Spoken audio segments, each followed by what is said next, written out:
اچھا، عمران خان اور army chief کی ملاقات ہوتی ہے، بہت سی قیاس آرائیاں جنم لے رہی ہیں، اور یہ کہا جا رہا ہے کہ آرمی چیف کی جو ایکسٹینشن کے حوالے سے کچھ خبریں سامنے آ رہی ہیں. آپ کے پاس کیا خبریں ہیں اس ملاقات کے حوالے سے؟ اب ملاقات میں میرا نہیں خیال کہ کوئی باہر امپریشن دیا جا رہا ہے، کوئی لوگ کوشش کریں دینے کی کہ جیسے اس ملاقات میں کوئی تلخی رہی اور عمران خان کو کوئی ایسی بات کہی گئی. میرا نہیں خیال، ایک مشاورت ہوتی ہے، اور مشاورت میں چیف آف آرمی اسٹاف سے جو جس چیز میں مشاورت لی جاتی ہے، پوچھا جاتا ہے، وہ اس کے بارے میں اپنی رائے دے دیتے ہیں. لیکن یہ بار بار افواج پاکستان نے کہا ہے کہ ہم جو کچھ بھی کر رہے ہیں وہ 100% ایک آئینی رول ادا کر رہے ہیں. آئینی رول یہی ہوتا ہے کہ حکومت آپ سے جس چیز میں مدد مانگتی ہے آپ وہ مدد دیتے ہیں اپنی بہترین سوچ کے مطابق، لیکن آپ جو مدد دیتے ہیں یا جو رائے دیتے ہیں وہ آپ حکومت پہ تھوپتے نہیں. فیصلہ کرنا پھر پرائم منسٹر کا اپنا کام ہوتا ہے. پرائم منسٹر آپ کی رائے کو تسلیم کرے نہ کرے، اس کے مطابق کام کرے یا نہ کرے. تو بالآخر یہ سول سپریمیسی ہے، یعنی ایک سول گورنمنٹ موجود ہے. چیف آف آرمی اسٹاف گئے، ملاقات کی، آئینی حدود میں رہتے ہوئے جو مشاورت تھی وہ کر لی، جو جن چیزوں پہ رائے پوچھی گئی وہ دے دی. اب اس کے بعد یہ پرائم منسٹر عمران خان کا کام ہے کہ وہ اس رائے سے استفادہ کرتے ہیں نہیں کرتے، یا جیسے بھی کرنا چاہیں. تو میرا نہیں خیال کہ یہاں پہ کوئی تلخی والی بات ہے یا کچھ ہے، کیونکہ جب بھی افواج پاکستان 100% اپنی آئینی حدود میں رہ کے کام کریں گی تو کسی کو اس سے کوئی خطرہ یا کوئی خدشہ پیدا نہیں ہوگا. سر اگر اس سے بھی آگے چلیں تو چودھری برادران کو اسٹیبلشمنٹ کا آدمی سمجھا جاتا ہے. چودھری برادران نواز شریف کے معاملے پہ مسلسل عمران خان کے خلاف بیانات دے رہے ہیں. اس کا مطلب ہم کیا سمجھیں؟ نواز شریف کے معاملے پہ عمران خان اور عسکری ادارے ایک پیج پر نہیں ہیں کیا؟ یہ بات نہیں، انہوں نے مسلسل عمران خان کے خلاف بیان نہیں دیا. دیکھیں، دو بیان ہیں. ایک انہوں نے کہا کہ جناب نواز شریف صاحب کو باہر بھیجیں، ہم نے حکومت کو مشورہ دیا ہے کہ نواز شریف صاحب کو باہر چلے جانا چاہیے، ان کی صحت کی پرابلم ہے. پھر یہ بھی انہوں نے کہا کہ جناب اگر ٹرمائل ہوا، یعنی یہ اگر یہاں پہ خدا نخواستہ کچھ ہو جاتا ہے تو اس کے نتیجے میں جو حالات ہوں گے، یہاں پاکستان میں کوئی بھی اگلا وزیر اعظم بننا نہیں چاہے گا. وہ ان کا مقصد یہ تھا کہ اگر حالات بہت بگڑے تو کون چاہے گا اس مصیبت میں آنا. تو ایک سنسیئر، میں سمجھتا ہوں، انہوں نے ایک اپنی سوچ کے مطابق ایک پرخلوص مشورہ دے دیا کہ حکومت پہلے ہی اس کے خلاف مظاہرے ہو رہے ہیں اور مشکلات میں پھنسی ہوئی ہے، تو یہ مزید ایک اور مسئلہ اپنے ذمہ نہ لے لے، لہٰذا انہوں نے ایک مشورہ دے دیا. دوسری بات یہ تھی کہ یہ جب ایک ایسے بیانات دیے تو بہت سارے لوگوں نے کہنا شروع کر دیا کہ چودھری صاحبان نے اپنا ایک الگ رستہ لے لیا ہے اور اب وہ غالباً اس حکومت کا حصہ نہیں رہیں گے، اس حکومت سے ان کے اختلافات ہو گئے ہیں. تو اس کے بارے میں پھر چودھری پرویز الہی نے بڑا واضح بیان دیا کہ جناب ہم حکومت کے ساتھ تھے، حکومت کے ساتھ ہیں اور رہیں گے. اس کی وجہ یوں بھی ہے کہ چودھری پرویز الہی 5 سیٹیں ان کی حیثیت اور حقیقت ہے کیا؟ 5 سیٹوں والی پارٹی تو نہیں کلیم کر سکتی کہ وہ بہت ہی بڑی کوئی پارٹی ہے، وہ کچھ ایسا انقلاب لا سکتے ہیں. ہاں، یہ 5 سیٹوں والی 2 جماعتیں ایم کیو ایم اور یہ اگر ہٹ جائیں تو ہو سکتا ہے کہ عمران خان کی حکومت گر جائے، لیکن اس میں چودھریز کو کیا ملے گا پتہ نہیں، آئندہ آنے والے کو دیتے ہیں یا نہیں. بالکل ایسے ہے. دوسری طرف یہ ہے کہ چودھری برادران کی سروائیول میں یا آج کی سیاست میں ان کی بقا کے لیے عمران خان نے بھی ایک رول ادا کیا بہت بڑا. چودھری صاحبان جو ہے وہ تو اپنے علاقے میں اپنی سیٹ سے ہار گئے، اپنی کانسٹیٹوئنسی سے، اور چکوال میں جو کہ ان کی کانسٹیٹوئنسی نہیں تھی وہاں پی ٹی آئی نے ان کو جتوایا. پی ٹی آئی نے ایک سیٹ ایڈجسٹمنٹ کی اور ان کے خلاف اپنا آدمی کھڑا نہیں کیا، اور پوری سپورٹ جو تھی وہ پرویز الہی کو دلائی اور وہاں سے ان کو الیکشن جتایا.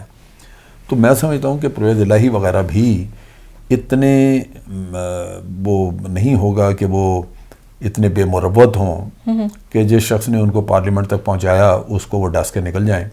لہذا یہ مخالفت یا اس طرح کی باتیں، میرا نہیں خیال کہ اس میں کوئی سچائی ہے. وہ حکومت کے ساتھ ہیں اور انہوں نے حکومت کو جو بہترین مشورہ دینا تھا وہ دے دیا اپنی سوچ کے مطابق، اور میرا خیال ہے کہ اس مشورے کا عمران خان کو فائدہ ہوگا. سر وہ نون لیگ جن پہ کیسز تھے، آج تھوڑا سا ریلیف ہے، ان کے قائد جیل سے باہر چلے گئے، ملک سے بھی باہر چلے گئے، ایم پی ایز پارٹی چھوڑ کے نہیں گئے، لیکن ہم مسلسل دیکھ رہے ہیں شہباز شریف صاحب کے چہرے پہ ایک مسکراہٹ بہت آسانی سے آ جاتی ہے، حالانکہ حالات ایسے نہیں ہیں. تو کیا آگے ان کی سیاسی حکمت عملی کیا ہوگی؟ ہم دیکھ سکتے ہیں کہ لیڈرشپ کی اگر بات کی جائے تو وہ شہباز شریف کے ہاتھ میں ہوگی یا مریم نواز کے؟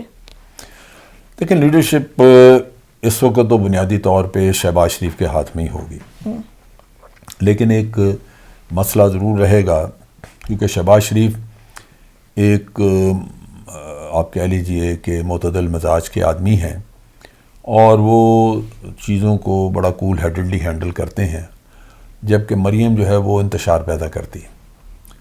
اب انتشار میں جوش جذبہ شور شرابہ یہ تو ضرور ہو جاتا ہے، لوگ موٹیویٹڈ بھی ذرا نظر آتے ہیں کیونکہ نعروں سے ان کا خون گرمایا جاتا ہے، لیکن وہ سیاست نقصان دہ ہوگی، کیونکہ کوئی بھی سیاست جس کی بنیاد کنفرنٹیشن پہ ہو، جہاں آپ ایک دوسرے کے سامنے آ کے کھڑے ہو جائیں اور وار کرنا شروع کر دیں، وہ سیاست کامیاب نہیں ہوگی۔ وہ ضرور دونوں میں سے ایک کو تو فوری شکست ہوگی اور کچھ وقت کے بعد دوسرے کو بھی ہوگی۔ لہذا مریم اگر کسی بھی شکل میں لیڈرشپ کا رول لے بھی لے تو اس کو سیاست جو ہے وہ معتدل قسم کی اکاموڈیشن والی، تحمل والی کرنی ہوگی۔ اگر نہیں انتشار کی یا نعرے بازی کی سیاست کی تو وہ بڑی جلدی میرا خیال ہے کہ اس کی بساط لپیٹ دی جائے گی۔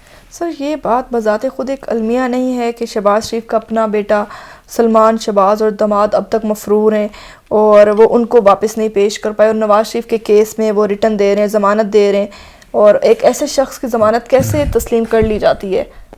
نہیں تو وہ ضمانت تسلیم کرنے کا یہ تو سارا تھا ہی ڈھونگ۔ آپ دیکھیں نا کہ شہباز شریف خود کئی کیسز میں ملوث ہے، اس کے اوپر ریفرنسز ہیں، اور وہ جس کے اوپر اپنے اوپر کرپشن کے کیسز ہیں وہ ضمانت دے رہا ہے، اور ضمانت دے کے جس کی ضمانت دے رہا ہے اس کے ساتھ خود بھی باہر چلا گیا، اب ضمانتی بھی باہر چلا گیا، مجرم بھی باہر چلا گیا، تو ضمانت کا فائدہ کیا ہوا؟ کس انڈرٹیکنگ آپ نے لی؟ کل اگر دونوں ہی نہیں آتے تو آپ کیا کریں گے؟ تو یہ عدالتوں کا کام تھا۔ عدالتوں نے ایک میں سمجھتا ہوں بالکل ہی عجیب و غریب سا ایک فیصلہ کیا جو کسی بھی لحاظ سے وہ نظر نہیں آتا کہ کوئی سوجھ بوجھ پہ مبنی ہے۔ انتہائی کمزور فیصلہ کہ جناب ضمانت دینے والا بھی باہر اور ضمانت لینے والا بھی باہر۔ لازمی بات ہے کہ اس کا نتیجہ اگر دونوں نہیں آتے تو ان کی مرضی ہے بالکل، صرف فرق یہ ہے کہ ان کے کیسز ختم نہیں ہوں گے۔ ملک میں جب بھی کبھی آئے تو کیسز موجود ہیں، وہ چل پڑیں گے یا ان کو کوئی چلائے گا۔ بہتر یہی ہوتا ہے کہ آپ اگر بے گناہ ہیں تو پھر آپ اپنے مقدمات لڑیں اور اپنے آپ کو بری کروائیں۔ سر یہ گورنمنٹ الیکشن سے پہلے کہتے رہی کہ ہم لوٹا ہوا پیسہ واپس لے آئیں گے، قوم کا اب تک جو پیسہ لوٹا گیا اس کو اب تک اسحاق ڈار کو واپس نہیں لا سکے، نواز شریف صاحب بھی باہر چلے گئے، شورٹی بانڈ کے نام پہ بھی ان سے کچھ نہیں لیا جا سکا۔ جب یہ ان لوگوں کو لانے میں اور ملک میں روکنے میں بری طرح ناکام ہو چکے ہیں تو پھر وہ لوٹا ہوا پیسہ کیسے واپس لا سکتے ہیں؟ یہ نہیں لا سکتے۔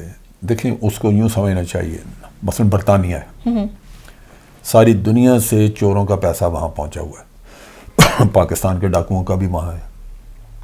اب اگر وہ آج پاکستانی کسی کا پیسہ واپس کر دیں تو کل کو کسی مصر کے ڈاکو نے، اس کی بھی حکومت آ جائے گی کہ جی اس مصری کا پیسہ یہاں پہ ہے وہ واپس کریں، فلاں سعودی عرب کے شہزادے کا ہے وہ واپس کریں، فلاں انڈیا کے کسی بزنس مین کا ہے وہ بھی پیسہ واپس کریں، تو پھر برٹش اکانومی کہاں جائے گی؟ وہ تو بہت بڑا سیٹ بیک ہو جائے گا برطانیہ کو۔ سو برطانیہ اپنی اکانومی کو مضبوط رکھنے کے لیے وہ کبھی بھی پیسہ واپس نہیں کریں گے، ورنہ تو ایک مثال بن گئی، سب کا پیسہ واپس جانا شروع ہو گیا تو برطانیہ کی اکانومی بیٹھ جائے گی، یا ان کے کم از کم اکانومی میں بہت بڑا ایک گیپ آ جائے گا، تو وہ پیسہ واپس نہیں دیں گے۔ دوسری طرف یہ ہے کہ عمران خان جب کہتے تھے کہ جی ہم پیسہ واپس لائیں گے، پیسہ واپس، ایک تو برطانیہ کی حقیقت وہ نہیں سمجھے، اور ایک جو ہمارے اپنے ملک میں سب سے بڑا مسئلہ ہے وہ یہ ہے کہ کرپشن نیچے سے لے کے اوپر تک سرایت کر چکی ہے۔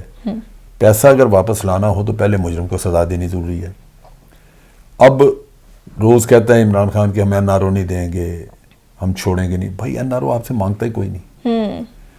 این آر او پرانے وقتوں کی بات تھی، آج جو لوگ ہیں وہ سوچتے ہیں کہ میں نے اگر اربوں روپیہ کمایا ہے تو اس میں سے کچھ پیسہ میں لگا دیتا ہوں لوگوں کو خریدنے کے لیے، جج خرید لو، وکیل خرید لو، نیچے سے انویسٹیگیشن کرنے والے خرید لو، ریفرنس کمزور بنوا لو، وہ پیسہ لگاؤ، اس سے آپ کی باقی دولت اگر آپ نے 10% لگایا ہے سسٹم کے اوپر خریدنے میں 90% پیسہ تو آپ کا بچ گیا، بالکل ایسے ہی. اور اس کے ساتھ ساتھ آپ کی سیاست بچ گئی. باہر نکل کے آپ یہ کہیں گے کہ جناب عدالت میں ہمارے اوپر جرم ہی نہیں ثابت ہوا، ہم تو بری ہو گئے ہیں. اگر وہ این آر او کرے تو پھر وہ مجرم بھی اور پیسہ بھی دینا پڑتا اس کو.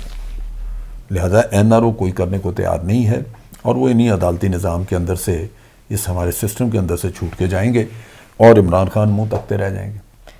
اس کے لیے ضروری یہ تھا کہ عمران خان پہلے اس سسٹم کو درست کرتے، نیب کو ٹھیک کرتے، نیب کے اندر سے پرانے کرپٹ لوگوں کو نکالتے. اسی طرح کوئی بہترین جج جو ہیں وہ اکاؤنٹیبلٹی کورٹس میں آتے، نیب کو اجازت ہوتی کہ وہ اچھے بڑے بڑے وکیل کر سکیں جن کی ریپوٹیشن ہو، تاکہ وہ کیسز کو اچھی طرح لڑیں. تو عمران خان نے ادھر توجہ نہیں دی. توقع یہ کی کہ پرانے جیسے بنے ہوئے ہیں ہمارے انسٹیٹیوشنز وہ اسی طرح ہی، اور وہ سارا کام اس کو کر دیں گے. وہ نہیں کریں گے.